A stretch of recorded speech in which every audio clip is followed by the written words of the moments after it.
Sindh national front ने तहरीक इंसाफ में इंजमाम का फैसला कर लिया है। पार्टी चेयरमैन मुमताज भुट्टो जल्द ऐलान करेंगे। आपको अहम खबर से आगाह कर रहे हैं। सिंध हुकूमत के बाद से जो सिंध में जो एक सियासी गहमागहमी है, सिंध नेशनल फ्रंट ने तहरीक इंसाफ में इंजमाम का फैसला कर लिया है और पार्टी चेयरमैन मुमताज भुट्टो जल्द ऐलान करेंगे। मजीद जानेंगे डॉन न्यूज के नुमाइंदे शाहिद गजाली से। जी शाहिद गजाली, कब तक ये ऐलान मुतवक्के है?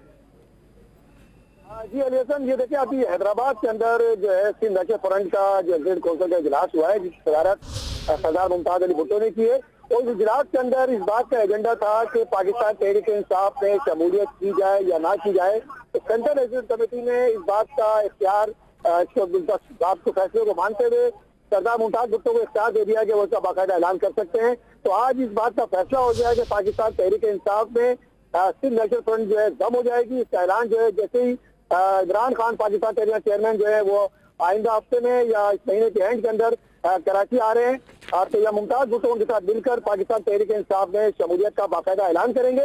इससे कबल सरदार मुमताज भुट्टो ने पाकिस्तान मुस्लिम लीग नून में भी अपनी पार्टी को जम किया था और एक साल की हिफाजत के बाद नून लीग से अलहदगी तैयार कर ली थी। और नून लीग से अलहदगी के बाद ही जब इमरान खान गुज़श्ता दिनों इनके घर पहुंचे थे तो वहां पे उन्होंने उनको दावत दी थी कि आप तहरीक इंसाफ में शामिल हो जाएं। तो आज ये इजलास हुआ है जिसमें सेंट्रल कमेटी ने इस बात पे मंजूरी दे दी है कि शाहिद गजाली में तफसीलात साझा करने के लिए।